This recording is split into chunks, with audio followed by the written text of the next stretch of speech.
নমস্কার, প্রান্তিক গাইডে সবাইকে শুভেচ্ছা অভিনন্দন। এখন আমি দিয়ে দিচ্ছি তোমাদের মাইনর 4 হিস্ট্রির সাজেশান। তোমরা অবশ্যই অবগত রয়েছো minor paper home centre exam হবে এবং কলেজের স্যারেরা খাতা কাটবে, তাই সমস্তগুলো রিডিং দাও, কনসেপ্ট নাও, বিষয়টাকে জানো। খাতা ভর্তি করে লিখে আসবে, প্রয়োজনে ভুল লেখো, এটা আবার বলছি আমি, প্রয়োজনে ভুল লেখো, কিন্তু খাতা ভর্তি করে লিখবে যাতে নাম্বার দেওয়ার জায়গা থাকে, সবাইকে পাস করিয়ে দেয়। সে বিন্দুমাত্র আনফর্চুনেটলি 2-1টা ফেল হতেই পারে, মানে ওভারঅল ওয়েস্ট বেঙ্গলের ক্যালকাটার আন্ডার যতগুলো কলেজ আছে সেই নিরিখে বলছি, কিন্তু 99% স্টুডেন্ট পাস করবে। হোম সেন্টার মানে 99% স্টুডেন্টকে পাস করিয়ে দেওয়া হয়, ঠিক আছে? তাই যেন নাম্বার দিতে পারেন স্যারেরা, সেই স্কোপটাকে রেখো, তোমরা নিজেদের নাম্বারটাকে ছিনিয়ে নিতে হবে। নাম্বার দেওয়ার মতো একটা পরিস্থিতি তৈরি করো যেন স্যারেরা ফেল না করাতে পারেন। মাইনর 4 দেখো, আমি কোশ্চেনগুলো বলছি, কোশ্চেনগুলোকে সংগ্রহ করো, কালেক্ট করো, তারপরে নোটসগুলো মোটামুটি তোমরা একটা বই থেকে সংগ্রহ করে নিও। আমি কিছু কোশ্চেন জাস্ট একটু ভালো করে দেখে যেতে বলবো। দেখো, এর আর অতটা ভ্যালুয়েশন নেই, হ্যাঁ, বাইরে সেন্টার এক্সাম হলে তখন একটা বোঝা যেত, সুতরাং এর আর অত আমার কাছে ভ্যালুয়েশন নেই, তাও আমি কোশ্চেনগুলোই দিয়ে যাচ্ছি। মূল্য বিপ্লব বলতে কী বোঝো? মূল্য বিপ্লবের গুরুত্ব। মূল্য বিপ্লব, ধর্ম সংস্কার আন্দোলনে মার্টিন লুথারের অবদান। Martin Luther. ইংল্যান্ডের সর্বপ্রথম শিল্প বিপ্লবের কারণ, ইংল্যান্ডের শিল্প বিপ্লব। জন ক্যালভিন, ধর্ম সংস্কার আন্দোলনে জন ক্যালভিনের অবদান। সামন্ততন্ত্র থেকে পুঁজিবাদের উত্তরণের বিতর্ক। সামন্ততন্ত্র থেকে পুঁজিবাদের উত্তরণের বিতর্ক। ষোড়শ শতকের অর্থনীতি সম্পর্কে আলোচনা করো। আমি মোটামুটি 20 আর 10 একসঙ্গে দিয়ে দিচ্ছি, 5টাকে জাস্ট আলাদা করবে এই ব্যাপারে। তারপরে লেখো, ষোড়শ শতকের অর্থনীতি সম্পর্কে আলোচনা করো। ইংল্যান্ডে টিউটর আমলে বেষ্টনী প্রথার উৎপত্তি আলোচনা করো। এই প্রথা ইংরেজ গ্রামীণ সমাজকে কতখানি প্রভাবিত করে। ইংল্যান্ডের টিউটর আমলের বেষ্টনী প্রথা।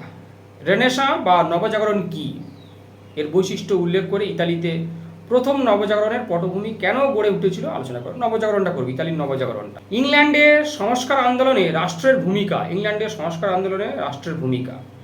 যুগসন্ধিক্ষণ বিতর্ককে কেন্দ্র করে যে ইতিহাস চর্চা হয়েছে তা আলোচনা করো। যুগসন্ধিক্ষণ বিতর্ককে কেন্দ্র করে যে ইতিহাস চর্চা হয়েছে তা আলোচনা করো। পর্তুগিজ ও স্পেনীয়দের সামুদ্রিক অভিযানগুলিকে তুমি কিভাবে ব্যাখ্যা করবে। পর্তুগিজ ও স্পেনীয়দের সামুদ্রিক অভিযানগুলিকে তুমি কিভাবে ব্যাখ্যা করবে।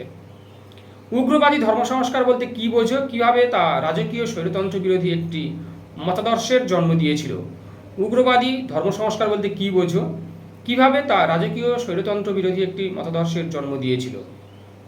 পরের কোশ্চেন, নতুন বিশ্ব আবিষ্কারের পিছনে প্রধান অনুপ্রেরণাগুলি কী ছিল। নতুন বিশ্ব আবিষ্কারের পিছনে প্রধান অনুপ্রেরণাগুলি কী ছিল। এই কটা হচ্ছে 20 আর 10-এর জন্য। 20 নম্বরের 2টো, 10 নম্বরের 2টো, 5 নম্বরের 3টে।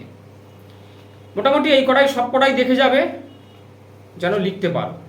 তাও বলবো আমি, এর মধ্যে তোমরা একটু ভালো করে মার্কিং করে নাও, অন্তত স্টার মেরে নাও।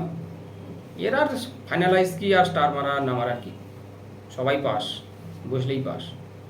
মূল্য বিপ্লব, মার্টিন লুথার।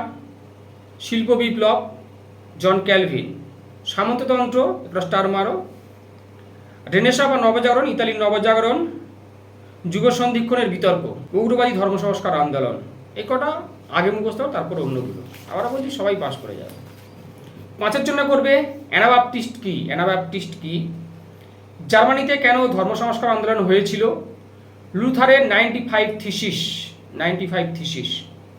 রেনেসাঁ শিল্পের ওপর মানবতাবাদের প্রভাব। রেনেসাঁ শিল্পের ওপর মানবতাবাদের প্রভাব।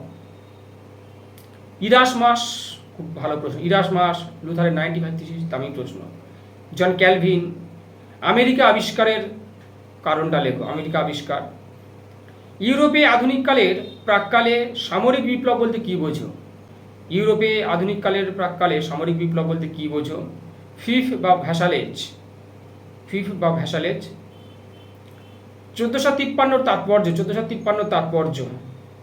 মূল্য বিপ্লবের কারণ। ইংল্যান্ডে এনক্লোজার বলতে কী বোঝো। ইংল্যান্ডে এনক্লোজার বলতে কী বোঝো। র্যাডিক্যাল ধর্ম আন্দোলন, বাণিজ্য আন্দোলন। এই কটা মোটামুটি দেখে যাও, পড়ে যাও।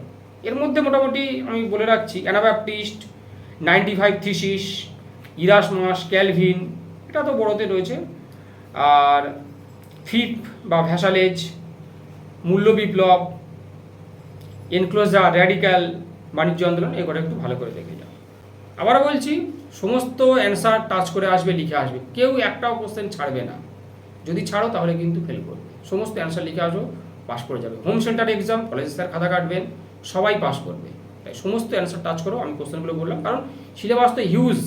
নতুন সিলেবাসে যে কোনো সাবজেক্টে, যে কোনো পেপারে সমস্ত সাবজেক্টগুলো নিরিখে বলছি, হিউজ সিলেবাস, খুব বড় সিলেবাস। সেই সিলেবাস থেকে আমি কিছু কোশ্চেন জাস্ট তুলে দিলাম, কারণ আবার বলছি এর আমার কাছে কোনো গুরুত্বই নেই। কারণ হোম সেন্টারে এক্সাম হবে, যাই লেখো না কেন পরীক্ষায় বসলেই পাস, ভালো ভালো নাম্বার পেয়ে যাবে তোমরা। এই কোশ্চেন কটাকে কালেক্ট করো, করে তোমরা রিডিং দাও, কনসেপ্টটাকে নাও, সমস্ত কোশ্চেন অ্যান্সার করবে পরিষ্কার পরিচ্ছন্ন গুছিয়ে সুন্দর করে পয়েন্ট আউট করে, ব্যাস, তাহলেই সুপার নাম্বার পেয়ে যাবে। আর যারা অনলাইন ক্লাস করতে চাও বা নোট সংগ্রহ করতে চাও, স্ক্রিনে নাম্বার যোগাযোগ করবে, সমস্ত কিছু হেল্প পেয়ে যাবে। আমাদের পরীক্ষা শেষ হলেই শীঘ্রই ক্লাস শুরু হয়ে যাবে।